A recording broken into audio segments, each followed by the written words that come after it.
కలదు. పరిసయుడు తనలో తానేమనుకున్నాడు, పంటబడినప్పుడు ధనవంతుడు తనలో తానేమనుకున్నాడు, భవనాన్ని కట్టినప్పుడు రాజు తనలో తానేమనుకున్నాడు. మనం జ్ఞాపకం చేస్తూ వచ్చినాం. రక్తస్రావం కలిగిన స్త్రీ తన వైపు తాను చూసుకొని తన స్థితిని గుర్తించి గ్రహించి యేసు వెనుక తట్టున ఆయన వస్త్రపు చెంబును ముట్టి ఆమె స్వస్థత పొందింది. ఆమె అనుకున్నది, తనలో తాను అనుకున్నది, నేను బాగుపడడానికి, నాకు నెమ్మది దొరకడానికి, సంతోషం దొరకడానికి నేను అనేక స్థలాలకు వెళ్ళినాను, ఎంతో క్రయము లేక ఎంతో ఖర్చు చేసినాను, ఎంతో తిప్పలు పడ్డాను, తుదకు యేసు దగ్గరికి వెళ్తాను. యేసు తప్ప నన్ను బాగు చేసేవారు లేరు, యేసు తప్ప నాకు సహాయం చేసేవారు లేరు. యేసు వద్దకు వెళ్తా, ఆయన్ను పిలుచుటకు యోగురాలను కాను, ఆయన ఎదుట నిలుచుటకు అర్హురాలను కాను, ఆయన వస్త్రపు చెంగు మాత్రం ముడతా అని తనలో తాను అనుకున్నది. ఆమె తన స్థితి ఏంటో, తన పరిస్థితి ఏంటో గ్రహించి యేసు ఎదుట నిలవడానికి ధైర్యం చాలక, యేసును పిలవడానికి సాహసించక ఆయన వెనుక తట్టున వస్త్రపు చెంగు ముట్టింది. లేఖనం అంటుంది, ఆమె ఆయన వస్త్రపు చెంగును ముట్టెను, వెంటనే రక్తధార కట్టెను, ఆయనలో నుండి ప్రభావము బయలువెడలెను. ఆయన ప్రభావమును వస్త్రములే ధరించిన ఆయన ప్రభావము కలిగిన దేవుడు, ఆయన అనేకులను బాగు చేసిన. ఆమె విశ్వాసం, కుమారి ధైర్యముగా ఉండుము, నీ విశ్వాసమే నిన్ను బాగు చేస్తును అన్నాడు. ఆమె రహస్యముగా ఉండలేక యేసు వద్ద నిలిచి ఆమె సాక్ష్యం చెప్పింది. ఆమె చెప్పిన సాక్ష్యం ఏంటయ్యా అంటే, 12 సంవత్సరాల నుండి నేను ఈ బలహీనతలో ఉన్నాను, నేను ఎన్నో స్థలాలకు వెళ్ళినాను, ఎంతో ఖర్చు పెట్టినాను, కానీ నా జీవితంలో, నా బ్రతుకులో నెమ్మది లేదు. నేను విశ్వాసముతో ఆయన వస్త్రపు చెంగు ముట్టినాను, నా విశ్వాసమే నన్ను బాగు చేసింది. నా విశ్వాసాన్ని దేవుడు ఘనపరుచున్నాడు. గద్దెనాల్లో జ్ఞాపకం చేస్తూ వచ్చిన ఆ యాయూరు అనే సమాజ మందిరపు అధికారి యేసు ప్రభువుని వేడుకుని, అయ్యా నువ్వు నా ఇంటికి వచ్చి నా కుమార్తె మీద చేతులు వచ్చు అన్నాడు. ఆయన ఇంటికి వెళ్ళేసరికి ఆ చిన్నది చనిపోయింది. ఆ ఇంట్లో ఆ ఏడ్చేవారు ఉన్నారు, ఆ ఇంట్లో వాయిద్యాలు వాయించేవారు ఉన్నారు, ఆ ఇంట్లో దేవుడు తప్ప అన్నీ ఉన్నాయి. అందుకే యేసుక్రీస్తు ప్రభువారు వారందరినీ వెలుపలికి పంపినారు.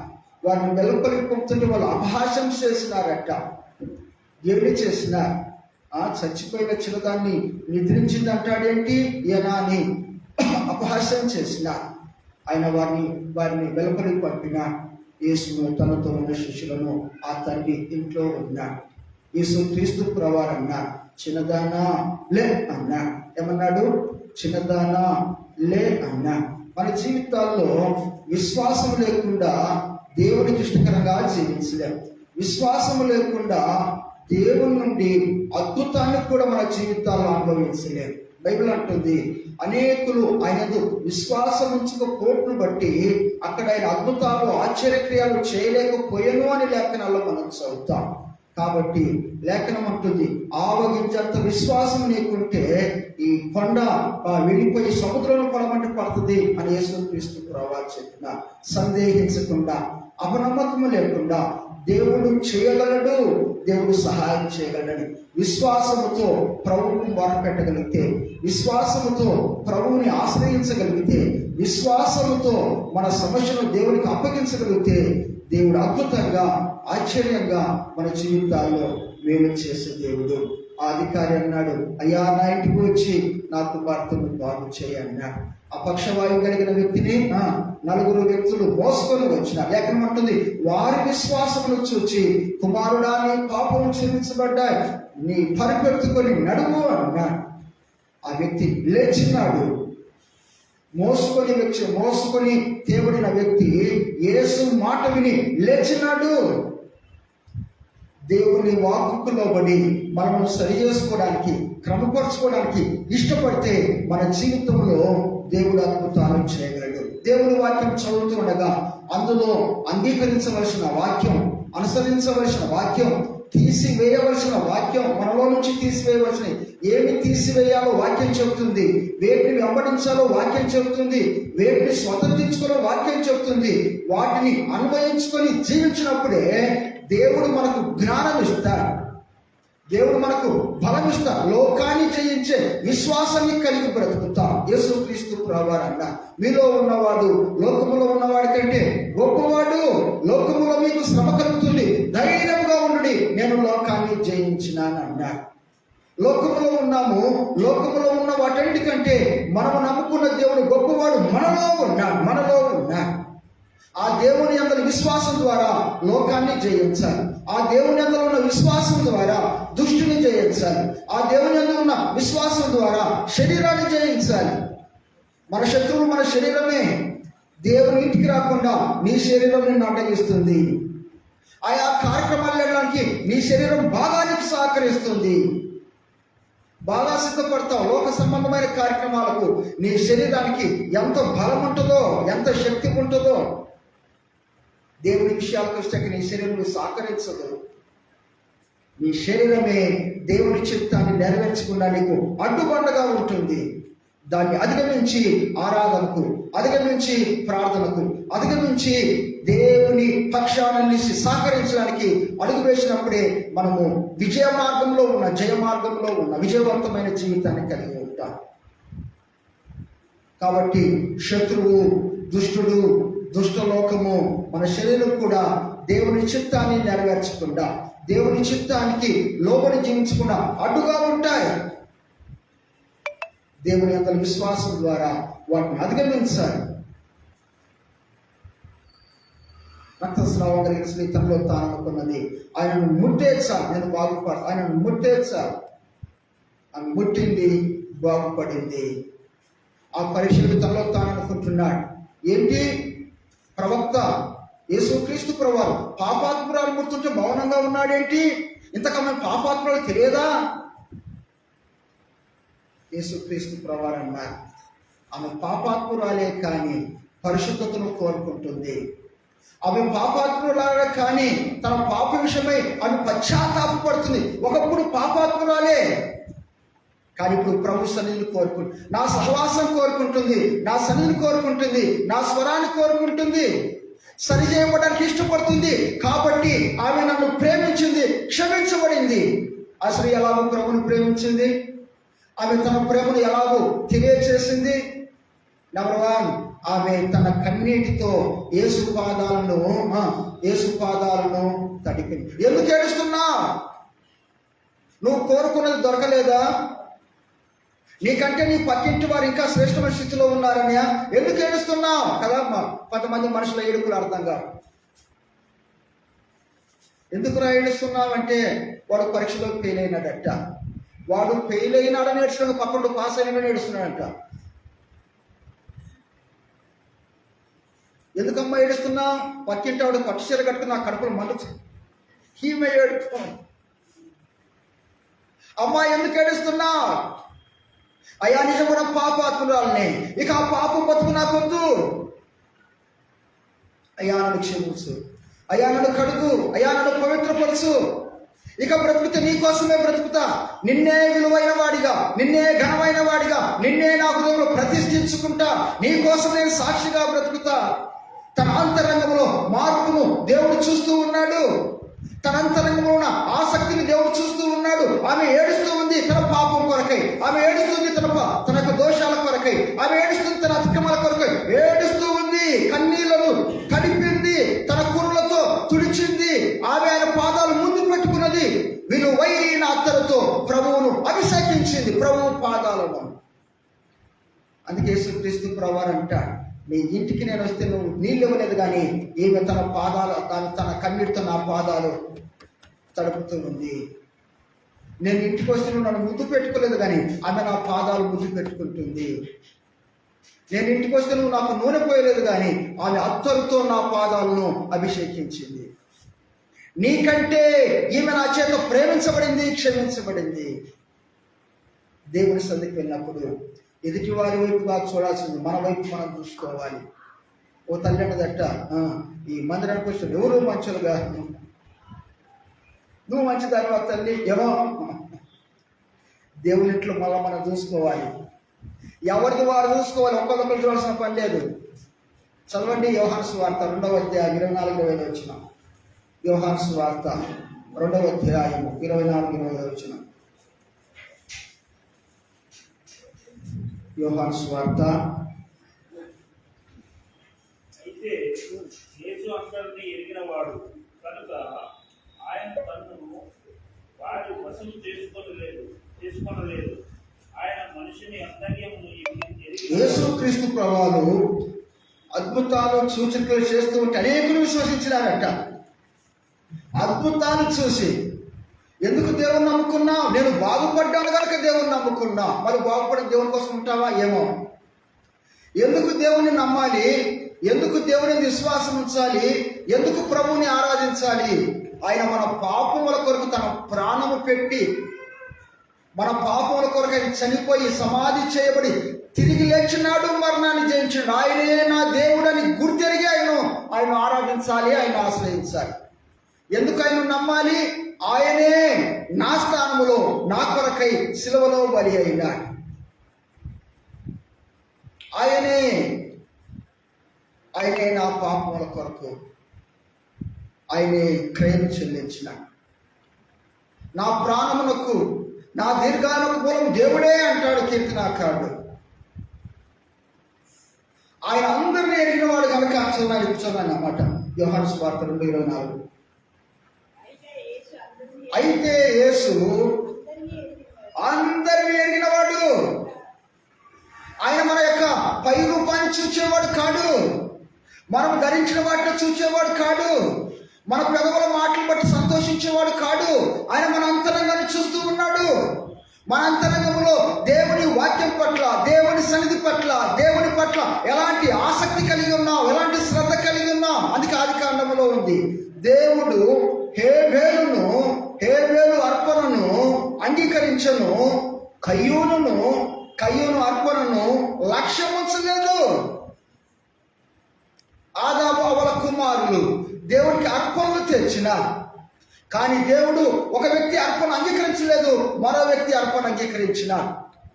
అంగీకరించబడిన వ్యక్తి దేవుని అనలేదు, కానీ అంగీకరించబడిన వ్యక్తి లేకుండా చేయడానికి సాహసించి తన తమ్ముణ్ణి చంపివేసినాడు. లేఖనం అంటుంది, ఎందుకు అంగీకరించలేదు? దేవుడు అతని మనసులో ప్రభువుని ఎలాగో ప్రతిష్ఠించుకున్నాడో ఎరిగినవాడు. తన హృదయంలో ఎలాంటి తలంపు కలిగి ఉన్నాడో దేవుడు ఎరిగినవాడు. మన నోటికి మాట రాక మునిపే, మనకు తలంపులు పుట్టక మునిపే ఆయన ఎరిగినవాడు. కయ్యూను తను కలిగి ఉన్న వాటిలో దేవునికి ఇవ్వాలి కాబట్టి ఇచ్చినాను అన్నట్టున్నాడు.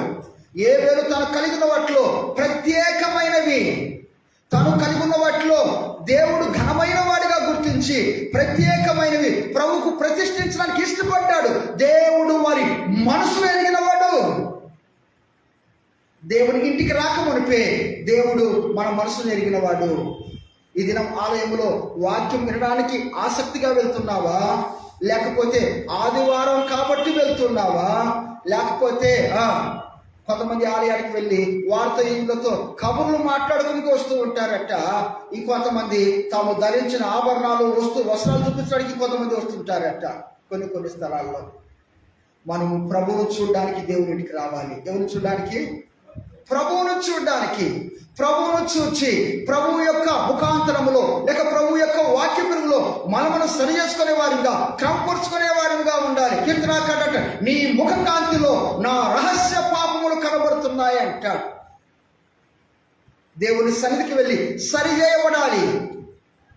నా మాటలు ఎలాగున్నాయి, నా క్రియలు ఎలాగున్నాయి, నా ప్రవర్తన ఎలాగుంది? అది ప్రభువుని కనపరిచేదేనా? అది ప్రభువుని సంతోషపరిచేదేనా? అది ప్రభుకు ఆమోదయోగమైనదేనా? ప్రభువు నన్ను చూసి సంతోషిస్తున్నాడా? హేబేలు అర్పణ దేవుడు అంగీకరించినాడు, కయ్యూను అర్పణ దేవుడు అంగీకరించలేదు. కయ్యూనుకు కోపం వచ్చిందంట. ఏమొచ్చిందంట? ఎందుకు వచ్చిందంట? కోపం అవసరం ఏంటి? నీ కోపం వల్ల దేవుని నీతి నెరవేరుస్తావా? ఏమమ్మా ఆలయానికి రాలేదు? ఆలయానికి ఆలస్యంగా వస్తే అయ్యగారు మందలించున్నారు, అందుకు నేను ఆలయానికి రాలేదు. డ్యూటీలో కూడా మందలిస్తారు, ఆగిపో డ్యూటీకి. బాస్ ఏమన్నా కానీ చెవులు మూసుకొని డ్యూటీకి వెళ్తాం కదా. మన క్షేమాన్ని కోరి గద్దిస్తే, దాంట్లో సరిచేయబడితే జ్ఞానం కలిగి ఉంటా. లేఖనం అంటుంది, గద్దింపునకు లోబడు వాడు, గద్దింపును లక్ష్య పెట్టువాడు జ్ఞానం కలిగి ఉంటాడు. బుద్ధిమంతుడు త్రోవలో ఉంటాడు, జీవం కలిగి ఉంటాడు. గద్దింపుకు లోబడిన వాడు నాశనం కోరుకుంటా లేఖనం అంటుంది.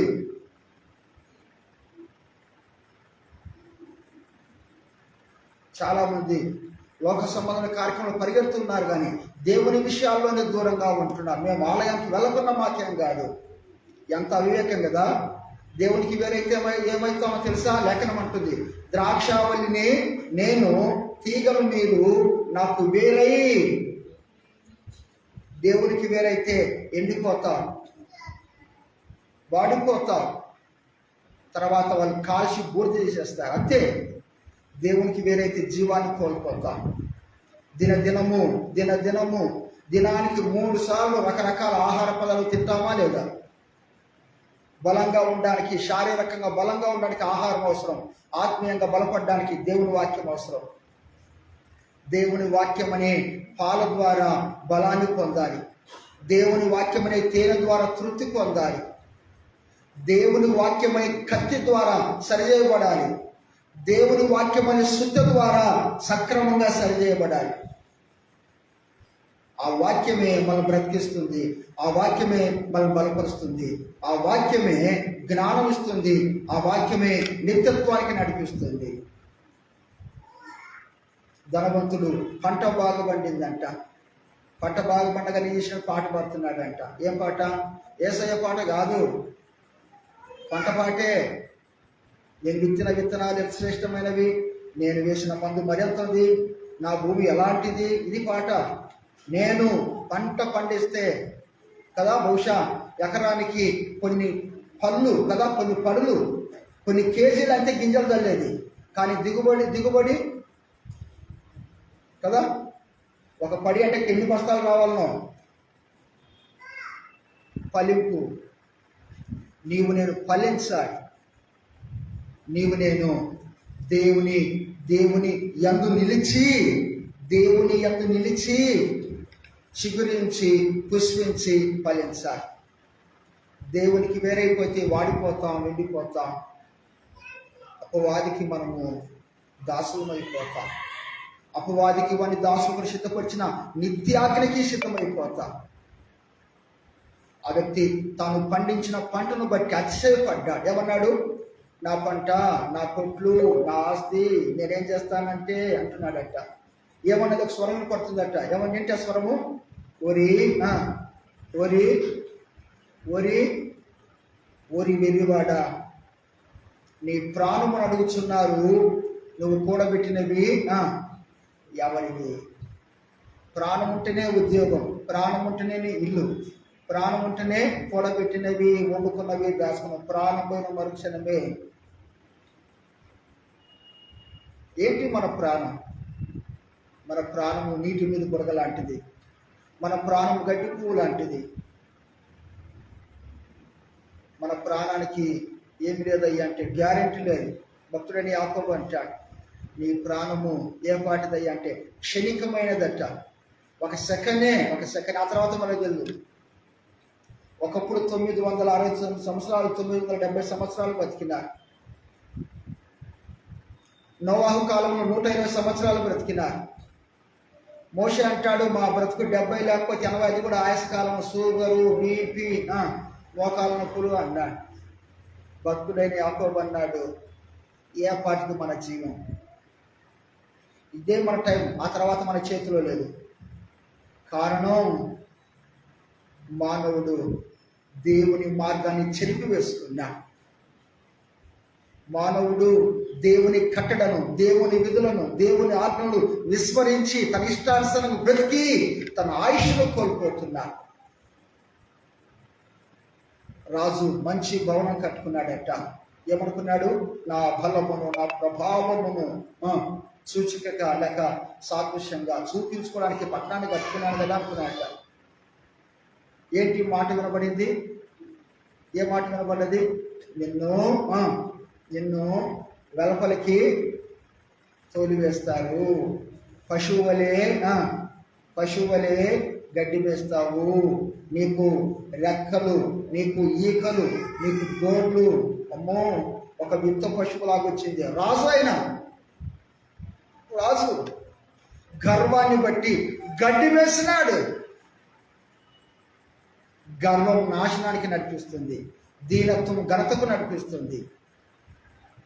దీనత్వం, అందుకే సాత్వికులు ధన్యులు, ఆత్మలో దీనత్వం కలిగిన వారు ధన్యులు, వారు దేవుని రాజ్యానికి వారసులు.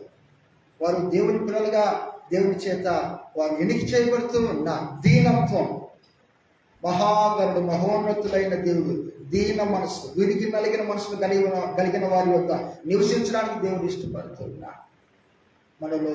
మనము దేవుని యొక్క శక్తిని, దేవుని యొక్క గొప్ప కార్యాలను గ్రహించే వారిగా ఉండును గాక. మనలో మనము సరి చేసుకోవడానికి ఇష్టపడుతుంది గాక. రండి, మనం చదువుకున్న వాక్య భాగం 4 మాటలు జ్ఞాపకం చేస్తాం. చదువుకున్న వాక్య భాగం చదువుకుందామా? లూకాసు వార్త 8వ అధ్యాయము 11వ వచనం. 8, 11. ఈ ఉపమాన